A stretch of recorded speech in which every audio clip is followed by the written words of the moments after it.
This is your flipped PLC agenda for Thursday, August 27th at 7:30 a.m. in room 907. If you are new to North or would like to otherwise join our flipped PLC, you are invited to attend this Thursday, August 27th. Please watch this short video clip to see what flipped classrooms are all about. Every day, 7.2 million students walk into classrooms throughout the United States. These classrooms generally look the same. 30 students sit in rows of desks, taking notes in their notebooks, while the teacher stands at a whiteboard teaching a lesson. Regardless of ability level, each student receives the exact same information at the exact same pace. As Ms. Jackson presents this same material, the students respond differently. Tommy gets it, while Allison is bored, and Maria is lost. At the end of the day, these same students head home.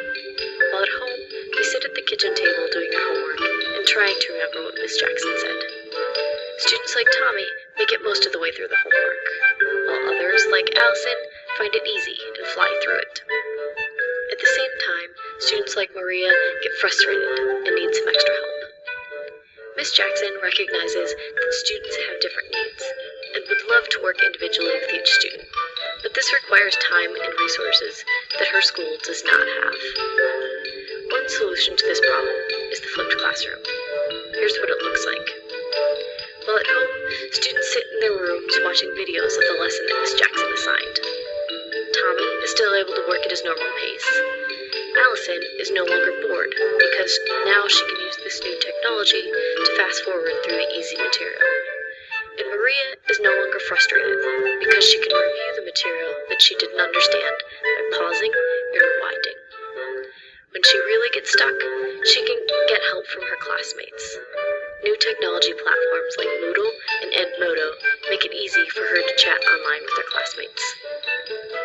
Just as the homework is different, the classroom is different as well. Instead of standing in front of the room speaking, Ms. Jackson walks around the room. She checks in with Tommy as he works collaboratively with some students. She pushes Allison further with some more challenging work.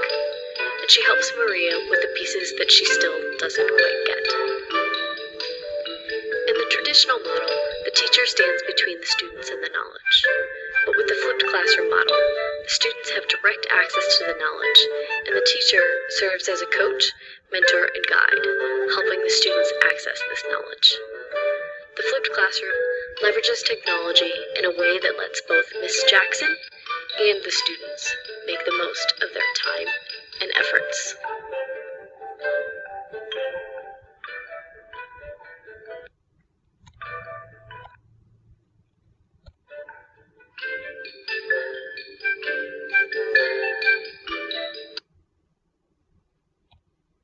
Let's move on.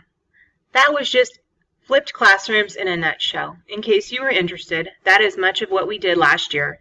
We looked at learning and collaborating together in order to flip our classrooms. For our first meeting this school year, I would like to welcome you to our flipped PLC. Please join us in collaborating with other teachers in the building who are doing the same. For those of you that are returning, welcome back. This brand new school year start brings a lot of excitement to both teachers and students. Walking through the local Walmart or Target, you can see all of the back-to-school items neatly displayed. Bonus packs of Kleenexes so that you may buy them for your child's teacher and their classroom. Bonus crayons and giant boxes of Fruit Loops? Seriously? What, do people not eat Fruit Loops during the summer?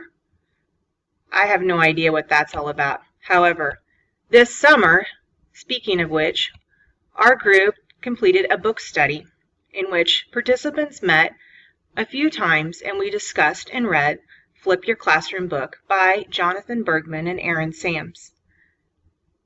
We actually earned professional development points for this. It was very cool, something on our agenda anyways this summer, and we actually got to earn some points in the process. Also on our agenda for Thursday is some information about the new school year and sharing about how we educate parents and communicate with them. Some of us use Edmodo, some of us use Moodle, and some of us use the Google Classroom. I would like to hear what everybody is using and how that is working. It's also important to communicate with your parents expectations of a flipped classroom because they differ from those from a traditional classroom. Also on the agenda are Trenda Wheeler and Jane Bush, who will be presenting about FlipCon, which they attended in Michigan over the summer.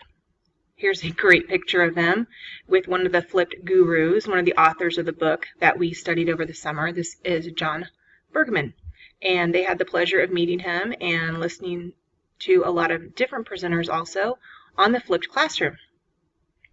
And finally, what's new with you? We want to hear what everybody has been up to over the summer and how your classrooms are changing and evolving using technology and flipping your classrooms by recording your lessons and pushing them out via a learning management system.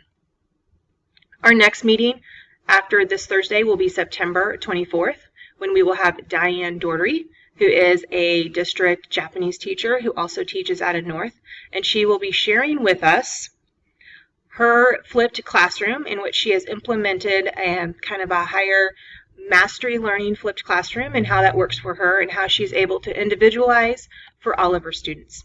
Until Thursday, keep calm and stay awesome. Hope to see you then.